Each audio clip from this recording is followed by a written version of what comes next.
ugly game for the Philadelphia Eagles against the New York Giants in prime time. And today's a little bit of a different episode, a special episode of the Riding the Bench Eagles podcast. I'm your host, Asif Badi, and we have a special guest here, my man, Rakshak Iyengar from the NFL Masala Podcast, a fellow Eagle fan who has a lot to say about this game. Rakshak, how you doing, my man?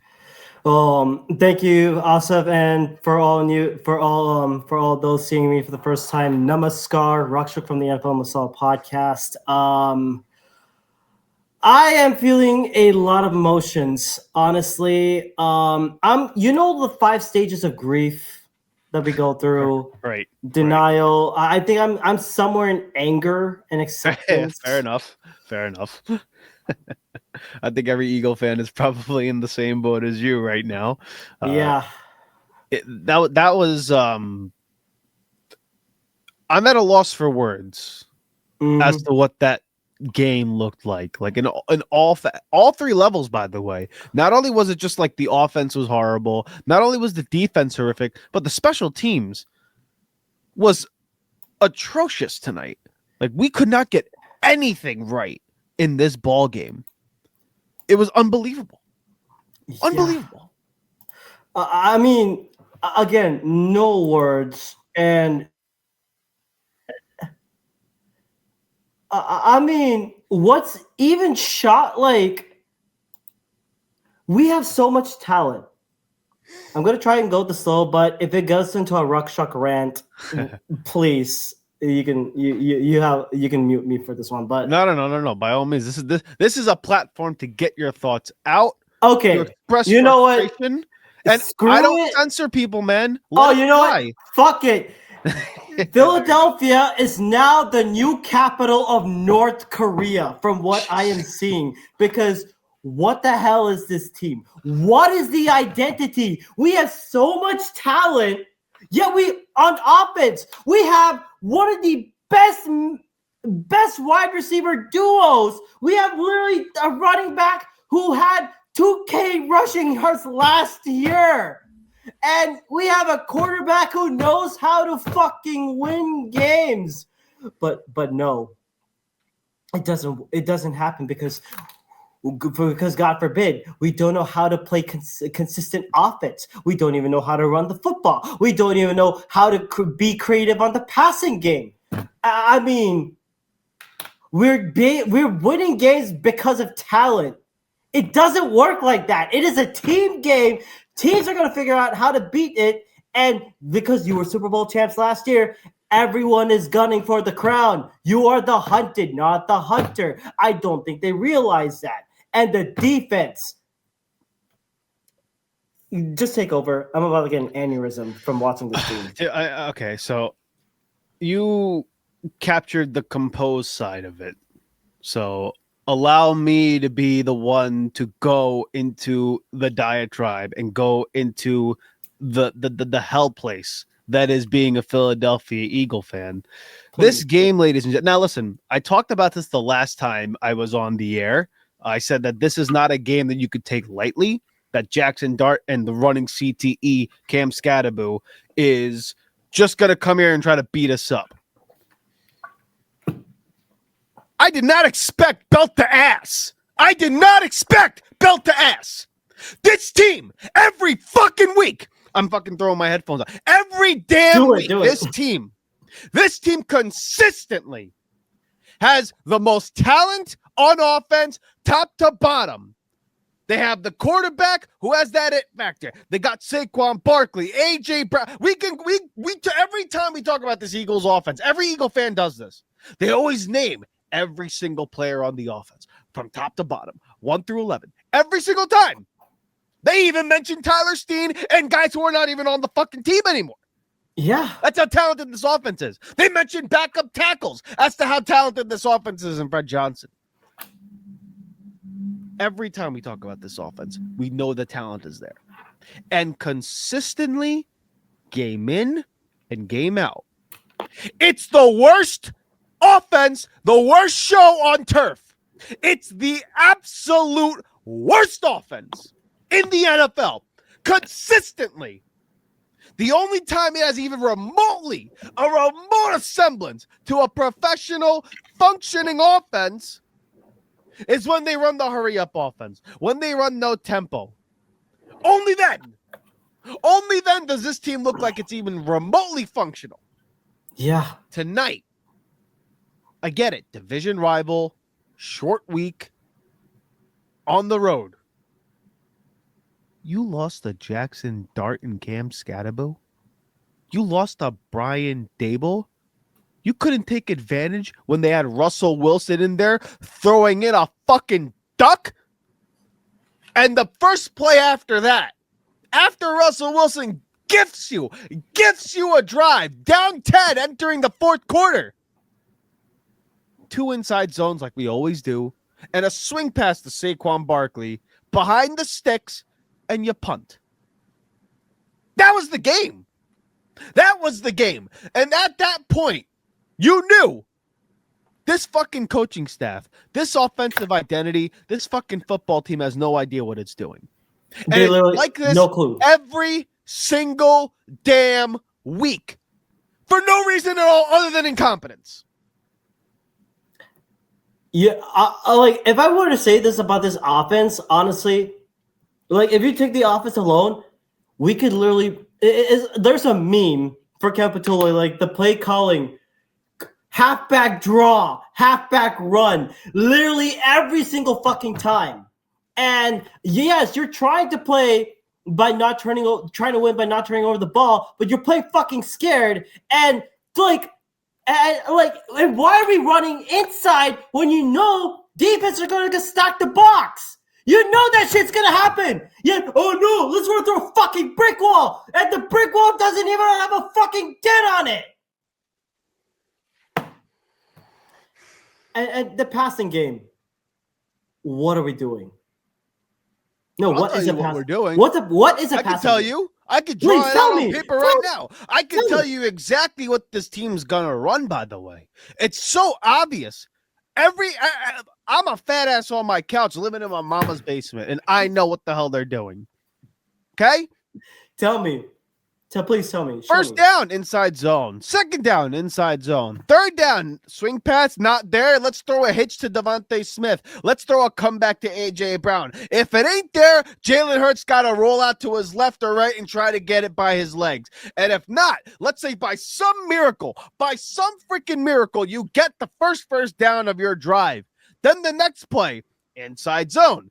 Inside zone. Hey, Dallas Goedert didn't touch the ball yet. Let's give it to him on a little out route from the tight end slot. Let's motion Devontae in from the outside, halfway in, going back out, just to eventually run a drag again. That's what this guy does. That's what this offense is. And if that's not the case, if they're about to blitz you, we just run 4 verticals. We just run deep. Let's just go down the field. And I got an idea. If 4 verticals doesn't catch them by surprise, instead of running 20 yards down the field, let's run 10 yards down the field and just turn around. Stupid. Every time. That's their offense. No nuance, no creativity. The one time we had any remote balance in this game was the second offensive touchdown drive where we got up 17-13. Good mix of run, good mix of pass. That was the drive we ran 4 tush pushes in a row. Yeah. 4 quarterback sneaks in a row. And I thought at that point we were like, hey, we're trying to make a statement here. Like, we're not going to get out physical. Oh, no. And in the immediate aftermath of that drive, Jackson Dart and the New York Giants came marching down the field, punched you in the mouth, and went for the go-ahead score. And then they had no answer after that. You realize they didn't score a point for the rest of the game after that? They didn't score a point. But you know what? We shouldn't be surprised by this because the past few games, ever since the Bucs game, we haven't even scored a fucking point.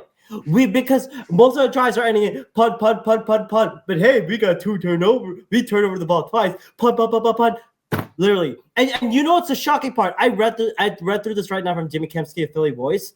The combination of fucking Jackson Dart and Cam CTE Scatterbo combined for 156 rushing yards against this Eagles run defense. We got They were out. They out physicaled us. They punched us in the mouth, and they kept on punching us. We couldn't even fucking get up. I don't care if Jalen Carter's not on the field, but everyone better step the fuck up. Ty Robinson was only there for like one play. I'm like, why the hell wasn't he even there anymore? Like, and for some reason, we cannot fucking tackle. Keely Ringo, he's ass. Adoree Jackson is burnt. Ja'Cory Bennett's sitting his ass on IR. Like, what the fuck are we doing? We might as well make a trade. Get someone like a Denzel Ward. If the Browns will even allow it. Who's gonna want to? What would a team want right now from the Philadelphia Eagles outside of draft picks? And why would the Cleveland Browns want to trade Denzel Ward? I don't know. You know what I mean? Like I'm being fucking desperate right now. I know. We're speaking out of desperation here, and as much as I try to like be composed and occasionally scream in the microphone and lose my mind, we have to be realistic about this team. I think every Eagle fan realistically understood that this was going to be a year where you potentially are not going back to a Super Bowl. We understood that, okay? Based on the roster, based on the moves, a lot of changes. We get it. I am tired of seeing this offense look as lethargic as it does, look as simplistic and as putrid as it does. I am tired of watching this defense time after time after time again, missing tackles. Adoree and Keely Ringo constantly getting beat on routes. I'm tired of Reed Blankenship, the way he's been playing. He's looked awful. I'm tired of getting run over as a defense. You realize we're like 25th against the run, man. Like, we are awful against the run. And this is Vic Fangio that we're talking about. Fangio, he ought to be embarrassed by this shit. Listen, again, I'm with you. He probably is really upset by that. I try not to kill Vic Fangio because he also brought us the number one defense in franchise history last season. He helped us win a Super Bowl. And this year, for the most part, we have won games primarily because this defense held teams down for the most part and created turnovers. Tonight was a night where he had an awful game. Last week in the fourth quarter, in that second half, they could not do anything, this defense. And then this offense does not help anybody by any means. It doesn't. It's a putrid showing. And it begs the question, where do we go from here? Who do you blame for this? Is it the offensive coordinator? Is it head coach? Is it the quarterback? Is it Howie Roseman? Because everybody wants to praise him. Everybody wants to praise him when it goes well. How about when it turns to shit? Right now, tonight, it's a moment where it looks like shit. Who do you blame, my friend? My guy, Rakshak. Yeah. Who do you blame for the performance tonight? For the performance that we've had all year long? What do you make of this football team? And where do we place the blame? We need something to look at, pinpoint, and say, this is what's wrong. Otherwise, this whole team, its reputation, could potentially go down the drain. 100%, man. Like, especially after winning a fucking Super Bowl. It's like, I feel like this is almost like the repeat of 2018, but also 2023 with the collapse again. Yeah. And I mean, if I don't even think it's just one person I want to blame, although Kevin Patullo is on my I think I was talking this to you on this one. If I had if we had one person that we wanted to set like a GoFundMe or a change.org to deport someone, Kevin Patullo is on that list, because deport his ass to North Korea, because that's what we're seeing. That's my number one thing. But overall, this is all on the entire team. No one gets out of it. Not even the players. You have to look at the coaching staff. Fangio, he was playing with some things, but he's trying to put his players in his best positions. But if the players aren't doing shit, it makes the defensive coordinator look bad. So it's kind of like a collective blame. But not only that, you have to put some blame on the front office. Jeffrey Lurie and Howie Roseman. Howie Roseman, who was making trades back and forth. Oh, we got Ja'Cory Bennett. Oh, we got Tank Bigsby. Tank Bigsby! Why the fuck is he playing special teams? It was awful. He's a running back. Jesus Christ. I'm not even Christian, but like, good Lord. Why the fuck is he fielding? Put in Brent Covey. And second of all, like, I honestly thought we fumbled the bag when we let CJ go. Because he was an emotional leader. He's the guy who rallies this team around. We are missing a mouthpiece like this on this defense. Because we have a bunch of young dogs. Zadarius Smith isn't doing good. There's no edge rushers. Azeez Ojulari didn't have his revenge game. Where the hell was he? Was he there? Was he there? Was he there? I don't know. Is he under the desk? Probably. Yeah, he was not good tonight. And it's a fair point about Chauncey Gardner-Johnson, who at the time I was supportive of the organization because I said, hey, they get the benefit of the doubt. But clearly they overplayed their hand with not only just CJ Gardner-Johnson, but Isaiah Rodgers. Isaiah Rodgers has been playing excellent for the Vikings, who we play next week, by the way, with Carson Wentz coming back. And then after that, we get the Giants again. I don't even know if I'm going to go to a Giants game. I don't even know if I'm going to go to an Eagles game because, by the way, by what I'm seeing right now, I don't even think I need to buy tickets because I don't want to see a shit show like this. Yeah, I honestly don't. Bad. It's a bad product. I'd rather save my money. Fronts. It's bad product on all fronts, man. It's really, really awful. Okay, last question for you because I know we both have work in the morning and stuff, and we record this very late in the evening, so I don't want to take too much of your time. Perfectly okay. All right, fair enough. For the offense in particular, we know Kevin Patullo. I think every Eagle fan believes he's like a shit show. We get that. But this isn't the first time we've seen the offense look like this, right? So they're common denominators with this team. There's always in this Nick Sirianni era, obviously you have Nick Sirianni, but also Jalen Hurts at quarterback. And time after time again, when we haven't had a seasoned play caller or Shane Steichen, right? So we went from Nick Sirianni as play caller, he was 2-5. Then we go to Shane Steichen, he goes 7-3, finishes the year. We go 9-8, lose to the Bucks. Next year, off season with Shane Steichen once again, get to a Super Bowl, lose the shootout against the Chiefs. He goes, Brian Johnson steps in. We have the collapse here. And in that time, Nick Sirianni was more involved in the offensive game planning than not. Then we hire Kellen Moore. The organization says, hey, Nick Sirianni, stay out of the offensive game plan. And due to personnel and roster construction and all that job, we get the number one rushing attack and the best rushing season performance by a running back in NFL history and a Super Bowl title. And now, once again, we go with the in-house hire in Kevin Patullo, a protege of Nick Sirianni, and the offense, once again, looks incompetent. But in all of that, Jalen Hurts has been the quarterback for every single one of those offenses. And we know he physically is limited in terms of his arm talent, but he's able to run. He's got clutch genes. He is not afraid of the moment. One of the smarter quarterbacks in the NFL, although tonight he looked terrible. And again, I give you that historical context, and I ask you this in a very long-winded way. Is this offense a product of the incompetence of offensive design by Nick Sirianni? All the ups and downs?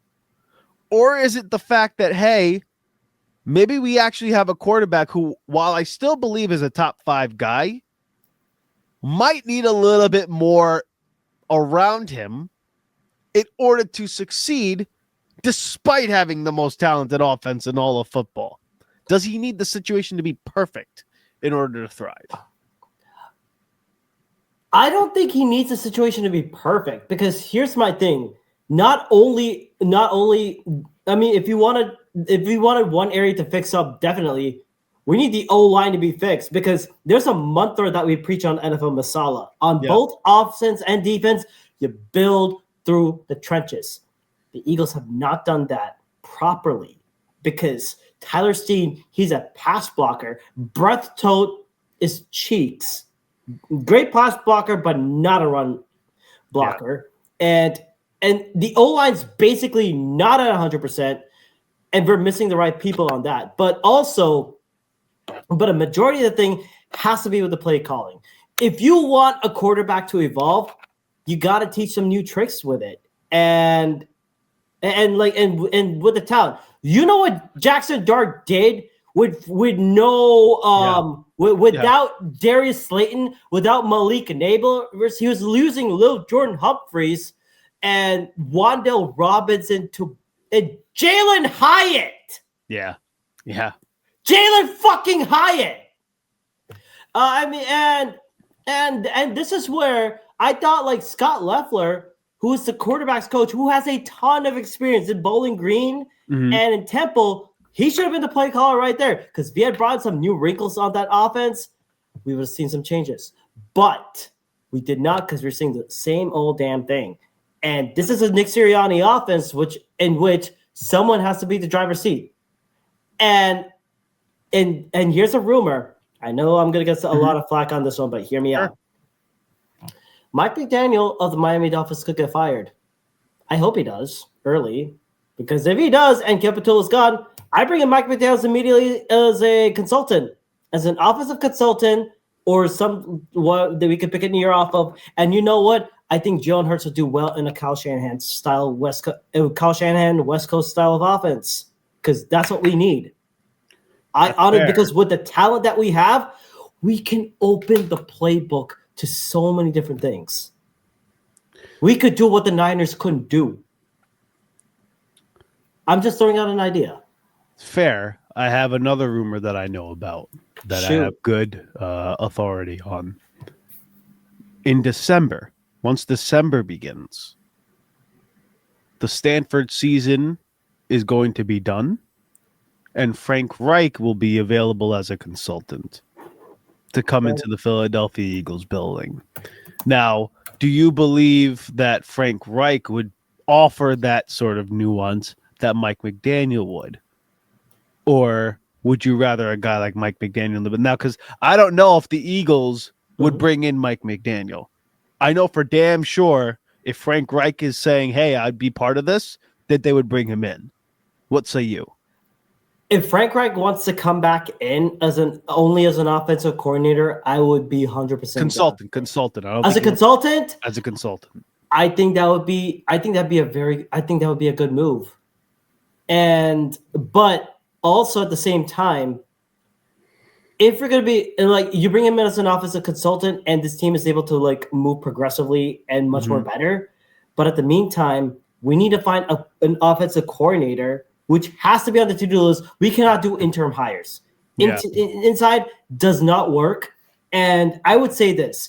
The caveat that Howie Roseman needs to get for the offensive coordinator, he has to stay within the organization for 3 years minimum. To build a foundation, build Easier a said roots. than done. Easier said than done. I don't care. You put that man on duct tape. You chain him to a chair. You keep him hostage in the NovaCare for a while. I don't fucking care, because we need continuity. We don't have it, because everyone keeps on stealing our coordinators. I don't like this shit. You might as well put a tax on that. Yeah, I mean, it's definitely brutal to watch, man. This offense continues to be putrid, and we're already in, week 6 of the NFL season? We're in week 6. At some point, you kind of are who you are, and right now, this might just be who the Philadelphia Eagles are coming off a Super Bowl championship. So we'll wait and see. Maybe the injuries play a lot more of a role in all of this, but again, I don't like using that as an excuse. This is a very, very putrid performance. Kudos to the New York Giants, by the way. I know it took us damn near 25 minutes to go ahead and give them their just desserts and just their due, but they deserve the kudos. They came out and played football. Jackson Dart lit us up, and Cam Scadaboo as physical as ever. And this defense on the Giants, they came to play. Yeah. Showed out for their home crowd, so they deserve the credit. And Philadelphia, it's got to go back to the drawing board here. What do you do after back-to-back losses? This is the first time it's happened since 2023, and somebody's going to have to answer for what's going on here. So I'm curious to see as to how this is all going to go forward. Yeah. So definitely. But I do have one thing to say about this Eagles team, and I think the one thing I would say is, and I am going to, and this reminds me in the memory of the legendary coach Dennis Green, because about the Eagles, we have to say this. Sure.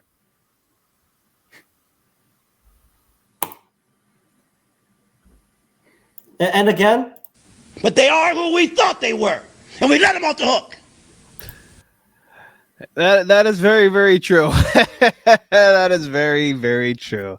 And I think that's probably a good way to finish out this segment. So, Rakshak, man, thank you so much for coming on. This is the first time I've actually had somebody on the channel. So thank you for being my first guest and being gracious and patient enough with me to talk about the Philadelphia Eagles and let the people know where they can find you and what else that you do outside of football, because I think everybody would like to know, man. So please, the floor is yours. Appreciate it, man. So you can follow the if you're interested in the NFL Masala podcast, you can find us on our following platforms: Spotify, Apple, Pocket Casts, and YouTube. So on YouTube, make sure you like, share, and subscribe. We're also on social media: Twitter/X, Instagram, and Threads under the username at NFL MASALA2022. That is all lowercase. At NFL MASALA2022. And for me, outside of talking Eagles, I'm involved in a lot of things like dancing and martial arts. So, if you want to look for my content, I'm on IG at RAKDAGREAT92, Rack the Great 92 on IG. So thanks for that. And thank you so much, dude, for the time. Thank you for joining in to the Riding the Bench Eagles podcast. Ladies and gentlemen, clap it up for Rakshak, man. Thank you very much for joining the show. And that is it for today's episode and game reaction against the New York Giants, Philadelphia Eagles on Thursday Night Football. And we'll see you back next time at the Riding the Bench Eagles podcast.